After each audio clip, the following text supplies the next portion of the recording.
എല്ലാവർക്കും നമസ്കാരം. പുതിയൊരു വീഡിയോയിലേക്ക് സ്വാഗതം. പെഹൽഗാം ഭീകരാക്രമണത്തിന്റെ പശ്ചാത്തലത്തിൽ ഇന്ത്യ എന്ത് തന്നെയായാലും പാകിസ്ഥാന് മറുപടി കൊടുക്കുന്ന കാര്യത്തിൽ ഒരു സംശയമില്ല. അപ്പോൾ ഇതിന്റെ ഭാഗമായിട്ട് പ്രധാനമന്ത്രി നരേന്ദ്രമോദി ഉന്നത സൈനിക ഉദ്യോഗസ്ഥരുമായിട്ടൊക്കെ ചർച്ച നടത്തുന്നു. പിന്നെ ഡിഫൻസ് സെക്രട്ടറിമാരുടെ യോഗം വിളിക്കുന്നു. പിന്നെ ഈ അടുത്ത കാലത്ത് കഴിഞ്ഞ ദിവസം RSSന്റെ തലവൻ മോഹൻ ഭാഗവത് പ്രധാനമന്ത്രിയെ കാണുന്നു. അത് ചരിത്രത്തിൽ ആദ്യമായിട്ട് ഒരു RSS ചീഫ് വന്നിട്ടൊരു പൊളിറ്റീഷ്യനെ അങ്ങോട്ട് പോയി കാണുന്നത്.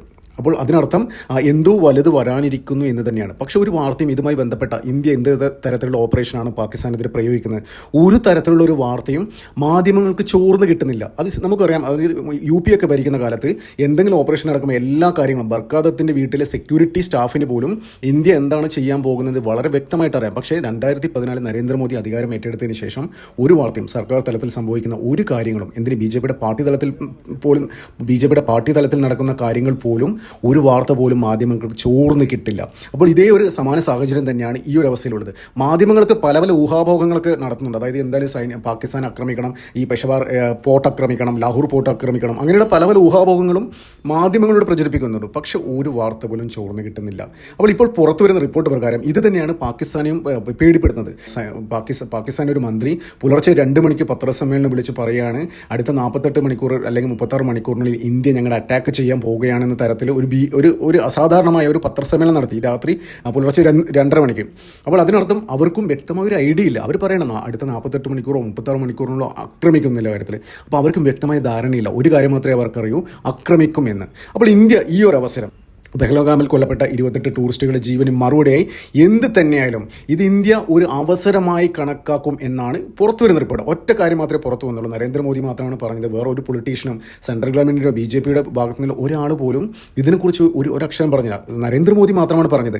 അതായത് ഇത് ചെയ്തവരെയും അതിന് പുറകിൽ ഉള്ളവരെയും ഏതറ്റം വരെ പോയി അവർ വ്യക്തമായ തക്കതായ ശിക്ഷ നൽകുമെന്നാണ് പ്രധാനമന്ത്രി പറഞ്ഞത്. പ്രധാനമന്ത്രി അങ്ങനെ പറഞ്ഞിട്ടുണ്ടെങ്കിൽ അതിൻ്റെ ശിക്ഷ അതികഠിനമായിരിക്കും. നമുക്കതിനെ കാത്തിരിക്കാം. വരും ദിവസങ്ങളിൽ തന്നെ ഓപ്പറേഷൻ എന്താണ് നടക്കുക. അപ്പോൾ ഇതുമായി ബന്ധപ്പെട്ട് പാകിസ്ഥാനിൽ തന്നെ ഭയങ്കര പ്രശ്നം ഉണ്ടായിരിക്കുകയാണ്. അതായത് അവിടെ ഈ പെഹൽഗാം ഭീകരാക്രമണത്തിൻ്റെ സൂത്രധാരൻ ശരിക്കും ലഷ്കർ-ഇ-തോയ്ബ കമാൻഡർ ഹഫീസ് സയ്യിദാണ്.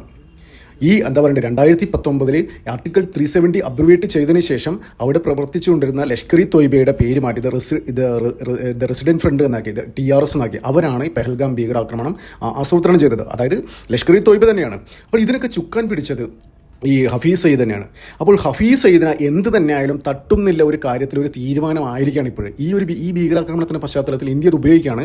അതായത് ഇന്ത്യയുടെ സൈനിക തന്ത്രം എന്ന് വെച്ച് കഴിഞ്ഞാൽ അവിടുത്തെ പാകിസ്ഥാനിലെ സാധാരണക്കാരായ ജനങ്ങളെ കൊല്ലണ്ടെന്നുള്ള തീരുമാനമാണ്. മാക്സിമം അത്തരത്തിലൊരു ഡാമേജ് ഉണ്ടാക്കാതെ ഇത്തരത്തിലെ തീവ്രവാദികളെ ഉന്മൂലനം ചെയ്യുക. ഈ ലഷ്കർ-ഇ-തോയ്ബയുടെ ഹഫീസ് സയ്യിദിനെ, പിന്നെ ജെയ്ഷെ മുഹമ്മദിൻ്റെ മസൂദ് അസറിനെ, ഇവന്മാരൊക്കെ ഈ രണ്ടുപേരെ എന്തായാലും ഈ അറ്റാക്കിൽ തീർക്കാൻ തന്നെയായിരിക്കും ഇന്ത്യ പ്ലാൻ ചെയ്യുന്നത്. ഇതൊരു സുവർണ്ണ അവസരമായിട്ട് കണക്കാക്കുന്നുണ്ട്. അപ്പോൾ പാകിസ്ഥാൻ്റെ ഭാഗത്ത് നിന്ന് ഭയങ്കര പേടിച്ചിരിക്കുകയാണ്. ഹഫീസ് സയ്യിദ് നേരത്തെ ബവൽപൂരിലായിരുന്നു. പാകിസ്ഥാനിലെ ബവൽപൂരിൽ വലിയ ഒരുപാട് സുരക്ഷ, പാകിസ്ഥാൻ പട്ടാളക്കാർ തന്നെ സുരക്ഷ ഒരുക്കിയിരിക്കുകയാണ്. അപ്പോൾ അവിടുന്ന് ഇപ്പോൾ ലാഹോറിലെ ഒരു ജനവാസ കേന്ദ്രത്തിലേക്ക് മാറ്റിയിരിക്കുകയാണ്. കഴിഞ്ഞ ദിവസം ഈ ഹഫീസ് സയ്യിദ് ലാഹോറിൽ താമസിക്കുന്ന സ്ഥലത്തിൻ്റെ സാറ്റലൈറ്റ് പിക്ചേഴ്സൊക്കെ പുറത്തു വന്നിരുന്നു. വലിയ മതിലൊക്കെ കെട്ടി, അതിനകത്ത് തന്നെ മദ്രസയുണ്ട്, മോസ്ക് ഉണ്ട്, അങ്ങനെ എല്ലാ കാര്യങ്ങളും അതിനകത്തൊക്കെ ഉണ്ട്. അപ്പോൾ ഈ ബവൽപൂർ എന്ന് വെച്ച് കഴിഞ്ഞാൽ അധികം ആൾതാമസമില്ലാത്ത ഒരു ഏരിയയാണ്. അപ്പോൾ എന്തുകൊണ്ടാണ് പാകിസ്ഥാൻ ഗവൺമെൻറ് ഈ ഹഫീസ് സയ്യിദിനെ ബവൽപൂരിൽ നിന്ന് ജനവാസ കേന്ദ്രത്തിലേക്ക് മാറ്റുന്നത്, ലാഹോറിലെ ജനവാസ കേന്ദ്രത്തിലേക്ക് മാറ്റുന്നത്? അതെന്താണെന്ന് വ്യക്തമായി പറഞ്ഞു തരാം. അതായത് മുമ്പ് ബിൻ ലാദൻ കൊല്ലപ്പെട്ടില്ലേ? ബിൻ ലാദൻ കൊല്ലപ്പെട്ടത് എവിടെ വെച്ചാൽ അബോട്ടാബാദിൽ. അതായത് ഈ POKയുടെ ഒരു ഭാഗമാണ് അബോട്ടാബാദ്. അപ്പോൾ അബോട്ടാബാദ് എന്ന് വെച്ച് കഴിഞ്ഞാൽ ഒരു ആളൊഴിഞ്ഞ പ്രദേശമാണ്, അധികം ആൾക്കാർ താമസമില്ലാത്ത സ്ഥലമാണ്. അപ്പോൾ പാകിസ്ഥാൻ ആ സമയത്ത് പറഞ്ഞിരുന്നു ബിൻ ലാദൻ പാകിസ്ഥാനിൽ ഇല്ല എന്നൊക്കെ പറഞ്ഞിട്ടുണ്ടായിരുന്നു. അപ്പോൾ ഒരുപാട് ഒഴിഞ്ഞ സ്ഥലങ്ങൾ ഉള്ളതുകൊണ്ടാണ് അമേരിക്കൻ സൈനികർക്ക് പെട്ടെന്ന് വന്ന് അവിടെ ഹെലികോപ്റ്ററും ഇതൊക്കെ കൊണ്ട് ഇറങ്ങി വന്ന് അറ്റാക്ക് നടത്തിയിട്ട് ഈ ബിൻ ലാദനെ കൊല്ലാൻ കഴിഞ്ഞതും. അവിടെ സിവിലിയൻസിന് ഒരു ഡാമേജും ഉണ്ടായില്ല. പക്ഷേ ഇപ്പോഴത്തെ അവസ്ഥ എന്ന് വെച്ചാൽ വളരെ വ്യത്യസ്തമാണ്. അവർക്കറിയാം ഇന്ത്യ അതിക്രൂരമായ നടപടി എടുക്കില്ല എന്ന് വെച്ച് കഴിഞ്ഞാൽ സാധാരണക്കാരെ അധികം കൊല്ലാതെ, അവർക്ക് അധികം നിരപരാധികളായ ജനങ്ങൾക്ക് ഡാമേജ് ഇല്ലാതെ ഒരു ഓപ്പറേഷൻ ഇന്ത്യ നടത്തൂ എന്നറിയാം. പക്ഷേ ഇന്ത്യയുടെ ടാർഗറ്റ് അവർക്ക് മനസ്സിലായി. സിവിലിയൻസ് അല്ല, ഈ ഹഫീസ് സയ്യിദിനും മസൂദ് അസറിനെയൊക്കെ തീർക്കുക. ഇത്തരത്തിലെ ലഷ്കർ-ഇ-തോയ്ബയുടെയും ജെയ്ഷെ മുഹമ്മദിൻ്റെ ആൾക്കാരെ അവരെ ക്യാമ്പുകൾ തറക്കുക, അതൊക്കെയാണ് ഇന്ത്യ ടാർഗറ്റ് ചെയ്യുന്നത്. അവരാണ് എന്താ പറയുക കൂടുതലും ഇന്ത്യയിലെ ടെററിസ്റ്റ് ആക്ടിവിറ്റീസിനെ എന്താ പറയുക പ്രോത്സാഹിപ്പിക്കുന്നതും ഇംപ്ലിമെൻറ്റ് ചെയ്യുക ഇത്തരം കാര്യങ്ങൾ അവരാണ് ചെയ്യുന്നത്. അപ്പോൾ ഇതൊരു സുവർണ്ണ അവസരമായി കണക്കാക്കി അവരെ തീർക്കും എന്നുള്ള കാര്യം മാത്രമേ ഇപ്പോൾ പാകിസ്ഥാൻ അറിയൂ. ഈ ഏത് തരത്തിലാണ് ഇവന്മാരെ കൈകാര്യം ചെയ്യുന്ന പോലും ഒരു ഇതുമില്ല. പക്ഷെ ഒറ്റ കാര്യം മാത്രം, ഇവന്മാരെ തട്ടുന്ന കാര്യത്തിൽ ഒരു സംശയമില്ല.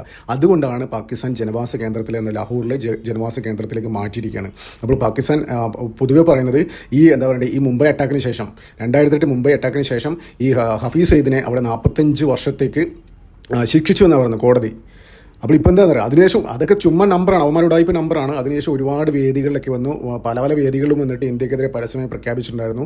ഈ അടുത്ത കാലത്ത് ഏകദേശം 2 മാസം മുന്നേ കഴിഞ്ഞ ഫെബ്രുവരിയിൽ ബവൽപൂരിൽ തന്നെ വലിയൊരു ഇതിൽ പ്രസംഗിച്ചിട്ടുണ്ടായിരുന്നു. അതായത് എൻ്റെ ശിഷ്യന്മാരിൽ ആർക്കും ധൈര്യമില്ല, ആൺകുട്ടിയായിട്ട് ആരുമില്ല ഇന്ത്യക്കെതിരെ ജിഹാദ് ചെയ്യാനൊക്കെ ഒരുപാട്, അതായത് ഈ തീവ്രവാദികളെ പരിശീലിപ്പിക്കുന്ന തീവ്രവാദികളുണ്ടായിരുന്നു. അവരെ ഒരു വലിയൊരു സമ്മേളനത്തിൽ പ്രസംഗിച്ചാണ് ഹഫീസ് സയ്യിദ്.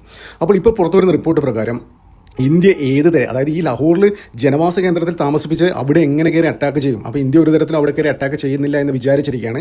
പക്ഷേ ഇപ്പോൾ പുറത്തു വരുന്ന റിപ്പോർട്ട് പ്രകാരം ഇന്ത്യയുടെ അടുത്ത് ഈ ടാർഗറ്റഡ് മിസൈൽസ് ഉണ്ട്.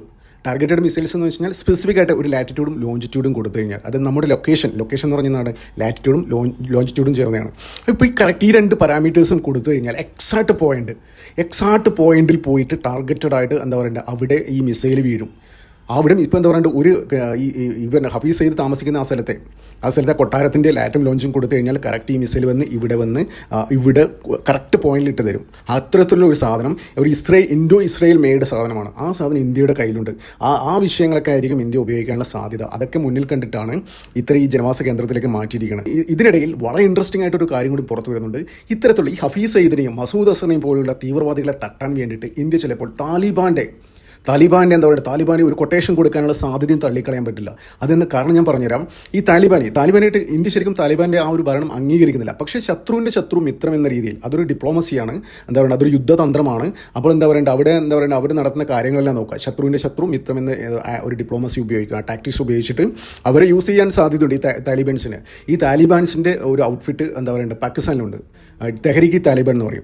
അവരാണ് ഇപ്പോൾ എന്താ പറയുക ഈ ബലൂജ് ലിബറേഷൻ ആർമിയൊക്കെ ചേർന്നിട്ട് അവിടെ എന്താ പറയുക ഭയങ്കരമായിട്ട് പ്രശ്നങ്ങൾ സൃഷ്ടിച്ചുകൊണ്ടിരിക്കുകയാണ്. നമ്മുടെ ഈ അടുത്ത കാലത്ത് ജാഫർ എക്സ്പ്രസ് ഒക്കെ റാഞ്ചിയില്ലേ, അതൊക്കെ ഇതിൻ്റെയൊക്കെ ഒരു ഭാഗമാണ്. ഇവരൊക്കെ ഒരു ജോയിൻറ്റ് ഓപ്പറേഷൻ ആണെന്നൊക്കെയാണ് പറയുന്നത്.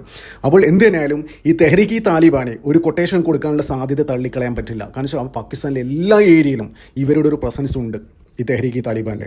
അപ്പോൾ അങ്ങനെയാണെങ്കിൽ ഏത് പൊന്നിൻ കൊട്ടാരത്തിൽ പോയി ഒളിച്ചാലും, ഏത് പൊന്നിൻ പൂട്ടിട്ട് ഒളിച്ചാലും, അത്തരത്തിലുള്ള റൂമിൽ ഒളിച്ചു കഴിഞ്ഞാലും ഇവന്മാർക്ക് കയറി ചെല്ലാൻ പറ്റും. ചിലപ്പം ഇന്ത്യൻ സൈനികർക്ക് അങ്ങോട്ട് കയറി ചെല്ലാൻ പറ്റില്ലെങ്കിലും ഇവന്മാർക്ക് അങ്ങോട്ട് ആക്സസ് ഉണ്ടാവാനുള്ള സാധ്യതയുണ്ട്.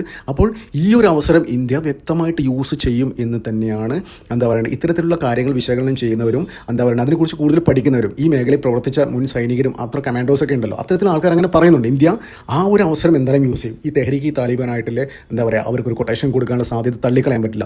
എന്ത് തന്നെയാണ് ഇന്ത്യ ഉറപ്പിച്ചിരിക്കുകയാണ്, ഇതൊരു സുവർണാവസരമാണ്. ഇതിലപ്പുറം ഒരു സുവർണാവസരം ഇന്ത്യക്ക് വീണിട്ടില്ല.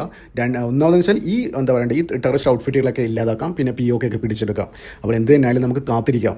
ഇന്ത്യ ശത്രുവിൻ്റെ ശത്രു മിത്രം എന്ന രീതിയിൽ ഇന്ത്യ ഇവരെ തട്ടാൻ വേണ്ടി ഹഫീസ് സയ്യിദിനെ മസൂദ് അസറിനെയൊക്കെ തട്ടാൻ വേണ്ടി കൊട്ടേഷൻ കൊടുത്താലും അത്ഭുതപ്പെടാനില്ല. എന്തായാലും അത് ഒരു രാജ്യനീതിയാണ്, രാജ്യതന്ത്രമാണ്, ഒരു യുദ്ധതന്ത്രമാണ്. യുദ്ധത്തിൽ അത് എല്ലാം പ്രയോഗിക്കാം, അതിലൊരു തെറ്റുമില്ല. അപ്പോൾ എന്തായാലും നമുക്ക് കാത്തിരിക്കാം. വരും ദിവസങ്ങളിൽ കൂടുതൽ ഇതുമായി ബന്ധപ്പെട്ട കൂടുതൽ കാര്യങ്ങളൊക്കെ പുറത്തു വരും കേട്ടോ. ഇന്റർനാഷണൽ മീഡിയ ഇതൊക്കെ എന്താണ് ചിലപ്പോൾ ചില മാധ്യമങ്ങൾക്ക് റിപ്പോർട്ട് ചെയ്യുമായിരിക്കും. അപ്പോൾ നമുക്ക് അതിനായി കാത്തിരിക്കാം. എന്തെന്നാലും ഈ 2 സാധനങ്ങൾ ഈ ലഷ്കർ ഇ തൊയ്ബയും ജെയ്ഷെ മുഹമ്മദിനെ ഈ 2 കമാൻഡേഴ്സിനെ ഇവന്മാരൊക്കെ തീർക്കണം. അതിൻ്റെ എല്ലാ അടിവേറിറക്കണം.